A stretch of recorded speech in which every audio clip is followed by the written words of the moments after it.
There is one thing no one has ever told you about solitude. It isn't solitude itself that makes you suffer. It's your escape from solitude that slowly destroys you. Look around you. How many people fill their silence with noise, notifications, empty conversations, relationships they don't even love anymore, just so they never have to sit alone with themselves? And what if I told you that a monk over 2,500 years ago had already solved this problem, long before our era turned solitude into a daily fear? Today, you're going to discover his secret. My name is Dolma, and on this channel, Buddhist Wisdom, we explore ancient teachings to bring light into your modern life. In this video, you'll learn why solitude is not a punishment, but a doorway most people keep shut out of fear. I'm going to reveal 5 Buddhist truths to you, 5 truths that many people only discover far too late in life, sometimes too late. But before we begin, if you feel this video can help you, subscribe to the channel, like the video, and share it with someone who needs to hear this today. Now, breathe and listen closely. The first truth: solitude and isolation are not the same thing. Many people confuse the two their entire lives, and that confusion causes needless suffering. Isolation is a wall. Solitude is a room. In isolation, you hide from the world because you're afraid of it. In solitude, you meet yourself again because there's nothing left in you to fear. Let me tell you a story. Over 2,500 years ago, a young prince named Siddhartha had everything: a palace, wealth, a family, servants who answered his every wish. And yet, he felt an immense lack. A lack that neither feasts, nor riches, nor even his family's love could fill. So one day, he did something very few men of his rank would have dared to do. He left it all behind: the palace, the comfort, even his family.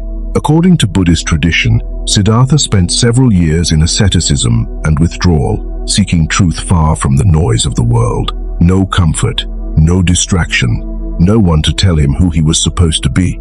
Picture this scene for a moment.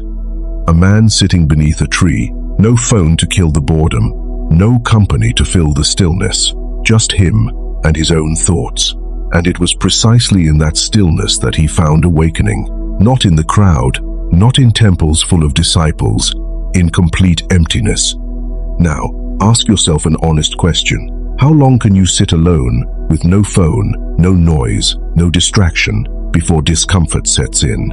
5 minutes, 10 minutes, maybe not even 1. And that discomfort is exactly what the Buddha faced during those long years of inner searching. This is why so many people suffer today. They confuse the absence of noise with the absence of meaning. They flee their own company as if fleeing an enemy. Look at modern life. We've built thousands of tools so we never have to be alone. Social media that gives us the illusion of being surrounded 24 hours a day. Shows we binge just to fill the evening. Conversations we keep going, not out of desire, but out of fear of the quiet. But what they're really fleeing isn't these distractions. It's the questions that silence brings up. Who am I when no one is watching? What do I actually feel when no one is judging? Do I truly love my life, or am I just avoiding questioning it? These questions are uncomfortable. They unsettle. And that's exactly why most people choose never to ask them. But you, right now, are doing something different. You're listening, you're reflecting, and that's already the first step toward a more peaceful life. So hold on to this first truth. Solitude is not a prison. It's a quiet room where you can finally hear your own voice. And this question leads us straight to the second truth. A truth many people only discover after losing everything. Listen closely to what comes next, because what you're about to hear could change the way you love. The second truth: your happiness can never depend on another human being. Read that sentence again in your mind, because it contradicts almost everything modern society has taught you about love. As long as your inner peace depends on someone else's gaze, presence, or approval, you are not free. You are in debt. Let me explain why. Buddhism teaches a fundamental concept: impermanence. In Pali, it's called anicca. Everything changes. Absolutely everything. The seasons change, bodies age, feelings shift. And human relationships are no exception. People leave, bonds transform, even the deepest loves eventually end, one day, in separation, whether through a breakup or through death. Imagine a man who built his entire happiness around his wife. For 30 years, she was his sunlight, his reason to get up in the morning, his only source of joy. And then one day, she's gone. What's left of that man? If he never learned to be at peace with himself, only an immense lack remains, a lack he never learned to fill on his own. This is a story we see, sadly, far too often. People who, after a loss, a breakup, a divorce, find themselves completely lost, not only because of grief, but because they no longer knew who they were outside that relationship. So if your happiness rests entirely on someone else's presence, you're building your house on sand. This isn't pessimism, it's realism, and it's liberating, because the day you learn to be happy alone, nothing and no one can break you anymore. Understand me clearly. This doesn't mean you should avoid love or run from relationships. Quite the opposite. It means you must love differently. You love others not because you need them to exist, but because you choose to share your peace with them. A massive difference. A difference very few people understand before their 40s. Before a divorce, before a loss, before an immense lack they didn't know how to fill. Think of a candle. A candle already lit can light another without ever losing its own flame. That's exactly how true love should work. Two whole people who choose to share their light. Not two empty people hoping the other will fill their darkness. But there's a way to learn this long before life forces it upon you. And that's exactly what the third truth reveals. Quick pause. If this video is starting to resonate with you, drop a like. It helps this channel enormously to keep sharing this kind of wisdom. And if this is the first time you're watching, know that this is only the beginning. The third truth. In Buddhism, there's a concept called full presence.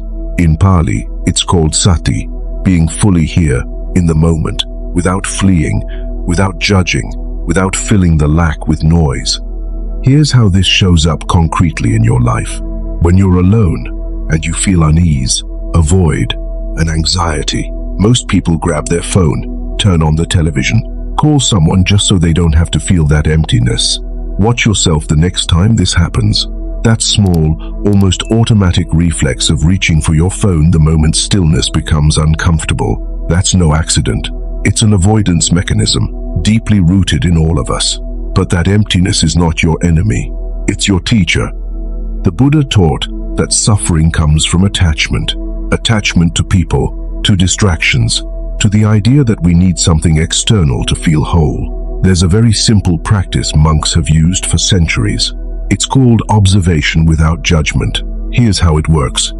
The next time you're alone and you feel that familiar emptiness, don't run. Sit down, breathe, observe what you feel without trying to change it. Don't tell yourself, I should feel better. Don't tell yourself this feeling is bad. Just observe. As if you were watching a cloud pass across the sky.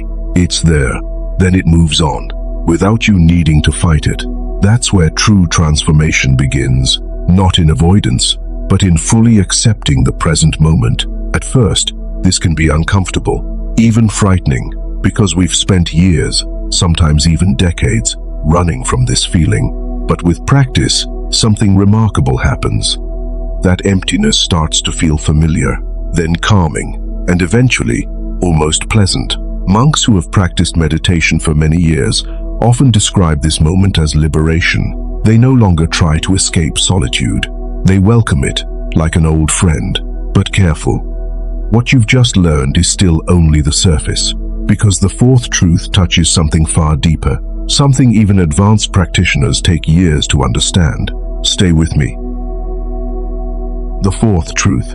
When you're alone, you no longer have to play a role. Think for a moment about all the versions of yourself you show every day. The version you show your family, the version you show at work, the version you show your friends, the version you show online. All these versions are masks, not out of dishonesty, but because the way others see us shapes us without our even realizing it. Buddhism calls this attachment to ego. In Pali, Anatta teaches that there is no fixed, permanent self. What you call me shifts depending on who's watching. Think about it. Are you exactly the same person around your parents as around your closest friends? Are you exactly the same person at work as when you're alone at home in the evening with no one watching? Probably not, and that's not a flaw. It's simply human, but in solitude, the masks fall away. There's no one left to impress, no one left to reassure, no one left to prove anything to. And that's unsettling for many people, because without a mask, they no longer know who they are. This is exactly why so many people avoid solitude at all costs. Not because they hate being alone, but because being alone forces them to look at themselves without a filter, and for many, that confrontation feels more intimidating than any social situation. But that's exactly where true freedom lies.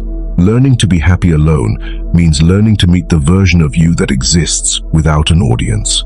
The one who isn't performing, the one who isn't seeking approval, the one who doesn't care about outside judgment. That version is the only one of you that is truly free. There's an ancient practice used by monks for centuries to reconnect with that authentic version of yourself. It simply involves spending time alone, regularly, without distraction, without any particular goal. Not to accomplish something, not to be productive, just to be. Some call it a silent retreat. Others simply call it a moment of quiet reflection. The name doesn't matter. What matters is the intention behind it. Finding yourself again, without filter, without mask, without an audience. And if you think you've already grasped the essence of this video, wait until you discover the fifth truth, because it brings all the others together and raises them to a level very few people ever reach. The fifth truth, solitude, fully lived, doesn't lead to a closed-off heart. It leads to a purer capacity to love. In Buddhism, this is often called metta, loving kindness. But here's what few people understand. You can only offer true love from a heart that is already at peace. Think about this for a moment. If you're looking for someone to fill a lack inside you, you don't truly love them. You need them. And need is not love. It's dependency in disguise. Look around you. How many relationships are built, not on true love, but on the fear of ending up alone? People who stay in relationships that no longer make them happy, simply because the idea of being without company terrifies them more than the idea of staying unhappy. This is one of the quietest tragedies of our time. But once you've learned to be alone, at peace, without lack, without fear of the stillness, everything changes. Then, when you love someone, you no longer love them to fill a hole. You love them for who they truly are, freely, without expectation, without destructive attachment. Imagine two people who have each made peace with their own solitude. They meet. They choose to share their lives, not because they can't survive without each other, but because they choose, every day, to walk together. That is a relationship of an entirely different quality.